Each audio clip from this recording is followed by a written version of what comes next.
ಚಿಕ್ಕಬಳ್ಳಾಪುರ ಜೀವಜಲ ಜಾಗೃತಿ ವೇದಿಕೆ ವತಿಯಿಂದ ಶುದ್ಧ ನೀರಿಗಾಗಿ ಜನಾಂದೋಲನ. ಚಿಕ್ಕಬಳ್ಳಾಪುರ ಕೆರೆಗಳಿಗೆ ಹರಿಯುತ್ತಿರುವ ತ್ಯಾಜ್ಯ ನೀರಿನ ಮೂರನೇ ಹಂತದ ಶುದ್ಧೀಕರಣಕ್ಕೆ ಆಗ್ರಹಿಸಿ ಸಂದೀಪ ರೆಡ್ಡಿ, ಯಲಹಂಕ ಶಾಸಕ ವಿಶ್ವನಾಥ್, ಪರಿಸರವಾದಿ ಚೌಡಪ್ಪ, ವಿವಿಧ ಪರ ಸಂಘಟನೆಗಳು ಬೃಹತ್ ಪ್ರತಿಭಟನಾ ಮೆರವಣಿಗೆ ನಡೆಸಿದರು. ಚಿಕ್ಕಬಳ್ಳಾಪುರದಲ್ಲಿ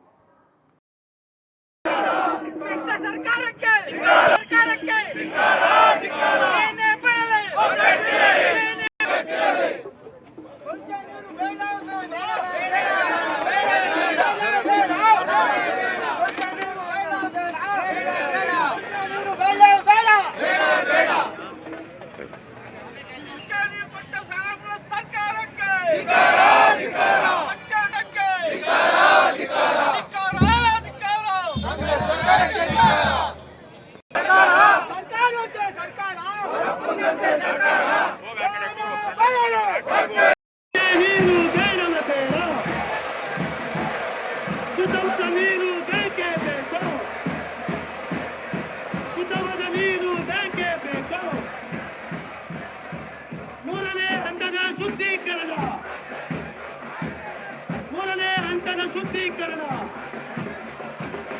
ಮೂರನೇ ಹಂತದ ಶುದ್ಧೀಕರಣ ಬೇಕೇ ಬೇಕು. ಎಲ್ಲಿಯವರೆಗೂ ಹೋರಾಟ, ಎಲ್ಲಿಯವರೆಗೂ ಹೋರಾಟ, ಯಾತಕ್ಕಾಗಿ ಹೋರಾಟ? ಕುಡಿಯುವ ನೀರು ಬೇಕೇ ಬೇಕು, ಶುದ್ಧವಾದ ನೀರು ಬೇಕೇ ಬೇಕು.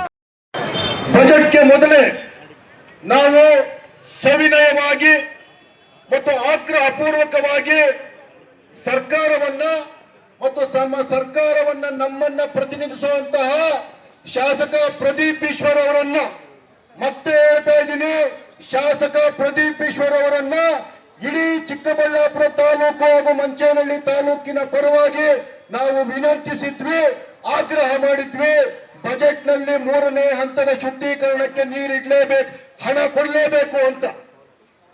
ಯಾಕೋ ಗೊತ್ತಿಲ್ಲ, ಪ್ರದೀಪ್ ಈಶ್ವರ್ ಸಾಹೇಬ್ರು ಎಲೆಕ್ಷನ್ಗೆ ಮೊದಲಿದ್ದಂತಹ ವೀರಾವೇಶವನ್ನ, ಎಲೆಕ್ಷನ್ಗೆ ಮೊದಲಿದ್ದಂತಹ ಜನಗಳ ಬಗ್ಗಿನ ಪ್ರೀತಿಯನ್ನ ಸಂಪೂರ್ಣವಾಗಿ ಕಳ್ಕೊಂಡು ಯಾವುದೇ ಚಕಾರ ಎತ್ತದೆ ವಿಧಾನಸಭೆಯಲ್ಲಿ ಚಿಕ್ಕಬಳ್ಳಾಪುರನ್ನ ಹಗ್ಗಕ್ಕೆ ಮತ್ತು ಕಬ್ಬಿಣಕ್ಕೆ ಮೀಸಲಾಗಿ ಇಟ್ಟು ಚಿಕ್ಕಬಳ್ಳಾಪುರ ಜನತೆಯ ಆತ್ಮವಿಶ್ವಾಸವನ್ನ, ಆತ್ಮಗೌರವವನ್ನ ನಗೆಪಾಟು ಮಾಡೋದಕ್ಕೆ ಮಾತ್ರ ಸೀಮಿತವಾಗಿರುವಂತಹ ಪ್ರದೀಪ್ ಈಶ್ವರ್ ಅವರಿಗೆ ನೇರವಾಗಿ ಸಂದೇಶ ಕೊಡೋದಕ್ಕೆ ಆಗಲಾದ್ರೂ ಆ ದಪ್ಪ ಚರ್ಮದ ಶಾಸಕರಿಗೆ ಸರ್ಕಾರವನ್ನ ಪ್ರಶ್ನೆ ಮಾಡುವಂತಹ ಒಂದು ಬುದ್ಧಿ ಬರಲಿ ಅಂತ ಹೇಳ್ತಾ, ಅದಕ್ಕೋಸ್ಕರನೇ ಸಾಮಾನ್ಯ ಜನರು ನಾವೆಲ್ಲ ಸೇರ್ಕೊಂಡು, ನಾವ್ಯಾರು ನಾಯಕರಲ್ಲ, ಯಾವುದೇ ಪಕ್ಷದ ಪದಾಧಿಕಾರಿಗಳು ನಾವ್ಯಾರು ಇಲ್ಲ.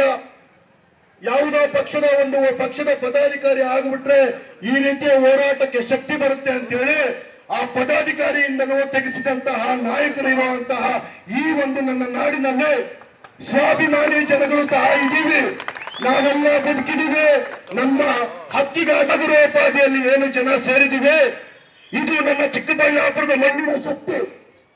ಈ ಮಣ್ಣಿನ ಶಕ್ತಿಯನ್ನ ಮಣಿಸೋಕೆ ಯಾವ ಕಾಂಗ್ರೆಸ್ಸಿಗರಿಂದಲೂ ಸಾಧ್ಯ ಇಲ್ಲ. ಹೇಳಕ್ ಇಷ್ಟಪಡ್ತೀನಿ, ಇಡೀ ಚಿಕ್ಕಬಳ್ಳಾಪುರ ಜಿಲ್ಲೆಯಲ್ಲಿ ಏನಂತ ಗೊತ್ತಿಲ್ಲ, ಕೇವಲ ಚಿಕ್ಕಬಳ್ಳಾಪುರದ ಕೆರೆಗಳಿಗೆ ಮಾತ್ರ ಈ ಒಂದು ಅಶುದ್ಧ ನೀರನ್ನ ತುಂಬಿಸುವಂತಹ ಕೆಲಸವನ್ನ ನಾಯಕರು ಕಂಟಿನ್ಯೂಸ್ ಆಗಿ ಮಾಡ್ಕೊಂಡು ಬರ್ತಿದ್ದಾರೆ. ಇದರ ವಿರುದ್ಧ ಹಲವು ಹೋರಾಟಗಳನ್ನ ನೀರಾವರಿ ಹೋರಾಟಗಾರರು, ವಿವಿಧ ಸಂಘಟನೆಗಳು ಮಾಡಿದ್ರು ಸಹ ಇವತ್ತು ಸಹ ಒಂದಷ್ಟು ಸಾವಿರ ಕೋಟಿಗಳನ್ನ ವ್ಯಯಿಸಿ ನನ್ನ ಚಿಕ್ಕಬಳ್ಳಾಪುರದ ಜನಗೆ ಒಂದು ಶುದ್ಧ ನೀರನ್ನ ಕೊಡಲು ಒಂದು ಮನಸ್ಸು ಮಾಡ್ತೀರಾ? ಅಣ್ಣ, ನಾನು ತುಂಬಾ ನೋವಿನಿಂದ ಹೇಳ್ತೀನಿ ಅಣ್ಣ, ಪ್ರತಿ ಊರಲ್ಲೂ ಡಯಾಲಿಸಿಸ್ ಅಂದ್ರೆ ಏನಂತಾನೆ ಗೊತ್ತಿರಲಿಲ್ಲ ಅಣ್ಣ ನಮ್ಗೆ. ಎಲ್ಲ ಊರಲ್ಲೂ ಮನೆಯಲ್ಲೂ ಬೀದಿಯಲ್ಲೂ ಡಯಾಲಿಸಿಸ್ ಮಾಡಿಸ್ಕೊಡುವಂತ ಪೇಷಂಟ್ಗಳನ್ನ ಈ ನನ್ನ ಸರ್ಕಾರ ಮಾಡಿಕೊಟ್ಟಿದೆ ಅಣ್ಣ. ಈ ಸರ್ಕಾರದ ಗ್ಯಾರಂಟಿ ಏನಂತಂದ್ರೆ ಡಯಾಲಿಸಿಸ್ ಗ್ಯಾರಂಟಿಯನ್ನ ನನ್ನ ಚಿಕ್ಕಬಳ್ಳಾಪುರದ ಜನಕ್ಕೆ ಕೊಟ್ಟಿದೆ ಅಣ್ಣ. ನನಗೆ ನಿಜಕ್ಕೂ ನನ್ನೆಲ್ಲ ಈ ಜನಗಳು ಏನು ಕೆಲಸ ಮಾಡಲಿ. ಮೊನ್ನೆ ಹೇಳ್ತಿದ್ರು ಮೂರನೇ ಹಂತದ ನೀರು ಶುದ್ಧೀಕರಣ ಆಗಲೇಬೇಕು. ಆಗಬೇಕು ಅಂತಂದ್ರೆ ಎಲ್ಲರನ್ನು, ನನ್ನನ್ನು ಹೆಸರು ಹೇಳಿದ್ರು, ಎಲ್ಲರನ್ನೂ ಸೇರಿಸ್ಕೊಂಡು ನಾವು ನಿಯೋಗ ಹೋಗ್ತೀವಿ ಅಂತ. ಎಷ್ಟು ದಿವಸ ಆಯ್ತಣ್ಣ ನಾವು ಹೇಳಿ? ತಾವ್ ಹೇಳಿ 10-12 ದಿವಸ ಆಯ್ತು. ಅಟ್ಲೀಸ್ಟ್ ಸೌಜನ್ಯಕ್ಕಾದ್ರೂ ಎಲ್ಲರನ್ನು ಕರೆದು ನಮ್ಮನ್ನು ಬಿಟ್ಬಿಡಿ ಅಣ್ಣ. ದೊಡ್ಡ ದೊಡ್ಡ ನೀರಾವರಿ ಹೋರಾಟಗಾರಿದ್ದಾರೆ, ಚೌಡಪ್ಪಣ್ಣ ಇದ್ದಾರೆ, ಆಂಜನೇಯ ರೆಡ್ಡಿ ಇದ್ದಾರೆ, ಸುಷ್ಮಕ್ಕ ಇದ್ದಾರೆ, ಹರೀಶ್ ಅಣ್ಣ ಇದ್ದಾರೆ, ಹಲವು ಹೋರಾಟಗಾರರಿದ್ದಾರಣ್ಣ. ದಲಿತ ಸಮಿತಿಗಳನ್ನ ಕರೆಸಿ ಮಾತಾಡಿದಿರಣ್ಣ. ನೀವು ಮಾತಾಡಿ ವಿಧಾನಸೌಧಕ್ಕೆ ಹೋಗಿ ಯಾವ ರೀತಿ ಹೋರಾಟ ಮಾಡಬೇಕು ಅಂತ ರೂಪುರೇಷೆ ಏನಾದ್ರು ಮಾಡಿದಿರಣ್ಣ? ಎಷ್ಟಣ್ಣ ನಿಮ್ಮ ನಾಟಕ? ಇನ್ನೇನ ಬೇಕು ನಿಮ್ಮ ನಾಟಕಕ್ಕೆ? ಇನ್ನೇನೇನು ಬೇಕು ಹೇಳಿ? ನಿಮಗೆ ಕೆಲಸ ಮಾಡಕ್ಕೆ ಯೋಗ್ಯತೆ ಇಲ್ದಿರಾ ಒಂದಷ್ಟು ಜನಗಳನ್ನ ಮುಂದೆ ಬಿಟ್ಟು ಅಹಿಂದ ಅನ್ನೋ ಪರದೆಯಿಂದ ಬಚ್ಚಿಟ್ಕೊಳಕ್ ಹೋಗ್ತಾ ಇದೆಯಲ್ಲಣ್ಣ, ನಾಚಿಕೆ ಆಗ್ಬೇಕು ನಿನಗೆ. ಅಹಿಂದ ಜನರು ಇಲ್ಲಿ ಬಂದು ನಿಂದಿರೋದು, ನನ್ನ ಅಹಿಂದ ಜನರು ಇಲ್ಲಿ ಬಂದು ತುಂಬಿರೋದು. ಯಾವುದೋ ಒಬ್ಬ ಅಹಿಂದ ಅಂತ ಹೇಳ್ಕೊಂಡು ಅಹಿಂದ ನಾಯಕ ಅಂತಾನೆ ನಾವೆಲ್ಲರೂ ಸೇರಿ ಇಡೀ ಚಿಕ್ಕಬಳ್ಳಾಪುರದ ಜನತೆ ಗೆಲ್ಸಿದ್ದವ್ರನ್ನ. ಆದ್ರೆ ನೀವು ಮಾಡ್ತಾ ಇರೋದೇನಣ್ಣ? ನೀವು ಮಾತ್ರ ನಾಯಕರಾಗಿರ್ಬೇಕು, ಬಿಸ್ಲರಿ ವಾಟರ್, ಹಿಮಾಲಯ ವಾಟರ್ ಕುಡಿಬೇಕು. ನನ್ನ ಚಿಕ್ಕಬಳ್ಳಾಪುರದಲ್ಲಿರೋ ಅಹಿಂದ ನನ್ನ ತಾಯಂದ್ರು, ನನ್ನ ತಂಗಿಯರು ಈ ಕೊಳಚೆ ನೀರು ಕುಡಿದು ಸಾಯ್ಬೇಕೇನಣ್ಣ? ಸಾಯ್ಬೇಕಾ? ಮಕ್ಕಳ ಆಗ್ತಿಲ್ಲ, ಗರ್ಭಕೋಶ ಕ್ಯಾನ್ಸರ್ ಆಗ್ತಿದೆ, ಆ ಪಾಪ ನಿಮ್ಮನ್ನ ಮುಚ್ಕೊಂಡಿರ ಇರುತ್ತೇನಣ್ಣ? ಯಾಕಣ್ಣ ಈ ರೀತಿ ನಮ್ಮ ಜನಗಳ ಹೊಟ್ಟೆ ಉಡಿಸ್ತಾ ಇದ್ದೀರಾ? ಏನಾದ್ರೂ ಒಂದು ಸಣ್ಣ ಕಾಯಿಲೆ ಬಂದ್ರೆ ಹಾಸ್ಪಿಟ್ಲ್ಗೆ ಹೋಗೋಕೆ ಬಸ್ ಚಾರ್ಜ್ ಕಾಸಿಲ್ಲಣ್ಣ. ನೀವು ಹೆಣ್ಣು ಮಕ್ಕಳಿಗೆ ಮಾತ್ರ ಫ್ರೀ ಮಾಡಿದ್ದೀರಾ, ಗಂಡು ಮಕ್ಕಳಿಗೆ ಹೋಗೋಕೆ ಬಸ್ ಚಾರ್ಜ್ ಕಾಸಿಲ್ಲ. ಬರಪೀಡಿತ ಪ್ರದೇಶ ನಂದು, ಅಂತಹ ಜಾಗದಿಂದ ಹಾಸ್ಪಿಟ್ಲ್ಗೆ ಹೋಗೋಕೆ ಕಾಸಿಲ್ಲ. ಇನ್ನು ಹಾಸ್ಪಿಟ್ಲಲ್ಲಿ ಟ್ರೀಟ್ಮೆಂಟ್ ತಗೊಳ್ಳೋ ಅಷ್ಟು ವ್ಯವಸ್ಥೆ ನೀವೇನಾದ್ರೂ ಮಾಡ್ಸಿದ್ದೀರೇನಣ್ಣ? ಗೌರ್ಮೆಂಟ್ ಹಾಸ್ಪಿಟ್ಲ್ಗಳು ಇವತ್ತು ಯಾವ ರೀತಿ ಇದೆ ತಾವು ಹೋಗಿ ನೋಡಿ ಅಣ್ಣ. ದಯವಿಟ್ಟು ನನ್ನ ಶಾಸಕರಿಗೆ ನೇರವಾಗಿ ಎಲ್ಲ ನಾವು ಮಾತಾಡಿದ್ರು ನಿಮ್ಮ ಕಾಲು ಬಳಿ ಬಂದು ಕೇಳ್ಕೊಂತೀವಿ, ನಿಮ್ಮ ಕಾಲು ಹಿಡಿದು ಕೇಳ್ಕೊಂತೀವಿ. ಶಾಸಕರೇ, ನಮ್ಗೇನು ಬೇಜಾರಿಲ್ಲ, ನೀವು ನಮ್ಮ ಶಾಸಕರಿದ್ದೀರಾ, ನನ್ನ ಕ್ಷೇತ್ರದ ಪ್ರಥಮ ಪ್ರಜೆ ನೀವು. ನಿಮ್ಮ ಬಗ್ಗೆ ಅದ್ಭುತವಾದ ಏನೋ ಒಂದು ಗೌರವ ಇದೆ, ಹೆಮ್ಮೆ ಇದೆ. ನಿಮ್ಮನ್ನ ಕಾಲು ಹಿಡಿದು ಕೇಳ್ಕೊಂತೀವಿ ನಾವೆಲ್ಲರೂ ಬಂದು ನಮಗೆ ನೀರು ಕೊಡೋ ಅಂತ ಕೆಲಸ ಮಾಡಿ.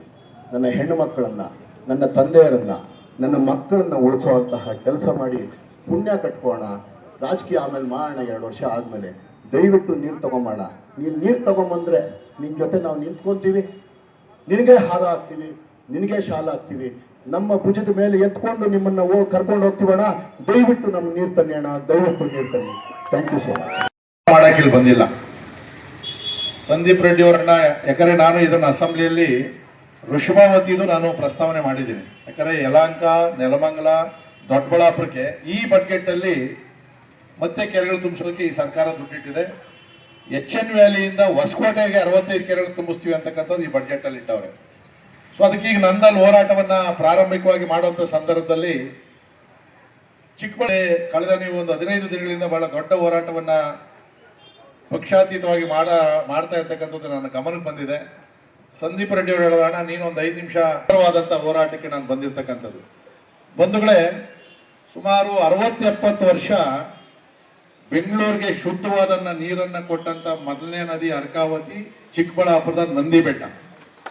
ಬೆಂಗಳೂರವರಿಗೆ ಸೂಪರ್ ಆಗಿ ನೀರು ಕೊಟ್ಟಿದ್ದು. ಫಸ್ಟ್ ಹೆಸರುಘಟ್ಟ ಕೆರೆ, ಆಮೇಲೆ ತಿಪ್ಪಗೊಂಡಳ್ಳಿ ಕೆರೆ, ಅದಾದ್ಮೇಲೆ ಚಿತ್ರಾವತಿ ಇರ್ಬೋದು, ಪನ್ನಾರ್ ಇರ್ಬೋದು, ಅನೇಕ ಶುದ್ಧವಾದ ನದಿಗಳಿಗೆ ಜೀವ ಕೊಟ್ಟಂತ ಕ್ಷೇತ್ರ ಚಿಕ್ಕಬಳ್ಳಾಪುರ.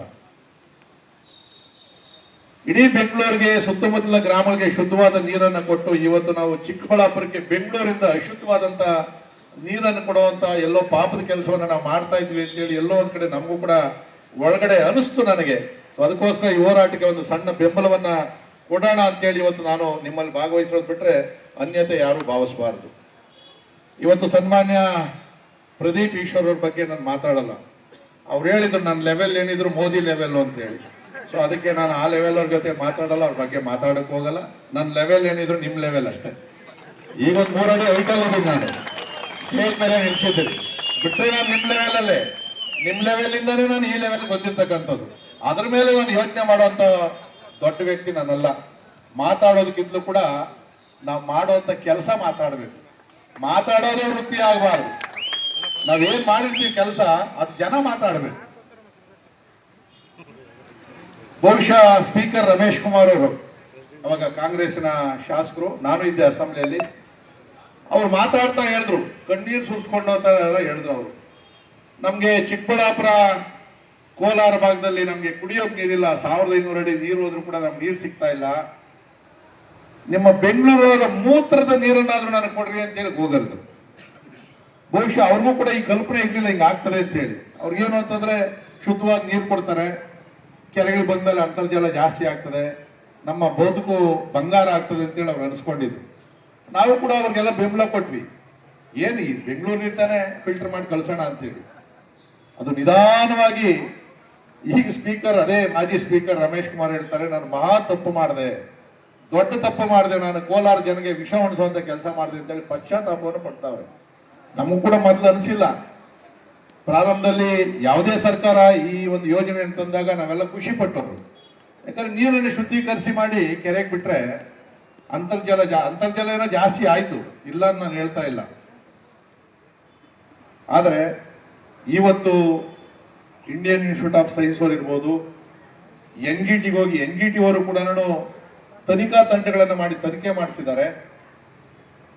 ಈ ಏನು ಕೆರೆ ನೀರಿದೆಯಲ್ಲ, ಈ ಕೆರೆ ನೀರು ಅಂತರ್ಜಲದಿಂದ ಮೇಲೆ ಬರ್ತಕ್ಕಂಥ ನೀರು ಕೂಡ ಕುಡಿಯೋಕೆ ಯೋಗ್ಯತೆ ಅಲ್ಲ, ಕೆರೆ ನೀರಲ್ಲ.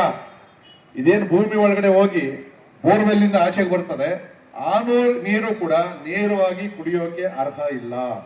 ಅದರಲ್ಲಿ ಅನೇಕ ತರದ ರಾಸಾಯನಿಕಗಳು ಮಿಶ್ರಣ ಆಗಿದೆ. ಇದರಿಂದ ಅನೇಕ ರೋಗ ರುಜಿನಗಳು ಬರ್ತದೆ, ಬಹಳ ಪ್ರಮುಖವಾಗಿ ಕ್ಯಾನ್ಸರ್, ಕಿಡ್ನಿ. ನೋಡ್ರಿ, ನಾವು ಮನುಷ್ಯ ಆರೋಗ್ಯವಾಗಿ ಇರಬೇಕಾದ್ರೆ ಮೂರೇ: ಶುದ್ಧವಾದ ಗಾಳಿ, ಶುದ್ಧವಾದ ನೀರು, ಶುದ್ಧವಾದ ಆಹಾರ. ಇಷ್ಟಿದ್ರೆ ನಮ್ಗೆ ಯಾವ ಕಾಯಿಲೆನೂ ಬರಲ್ಲ. ವಯಸ್ಸಾದವ್ರು ಅವರೇ ಕೇಳಿ ನೋಡ್ರಿ, ಕೆರೆ ನೀರು ಕುಡಿತಾ ಇದ್ವಿ ನಾವೆಲ್ಲ ಕೂಡ. ದನ ಕರ ಮೇಯ್ಸಕ್ ಹೋದಾಗ ಕೆರೆಯಲ್ಲಿ ಈಜು ಹೊಡಿತಾ ಇದ್ವಿ.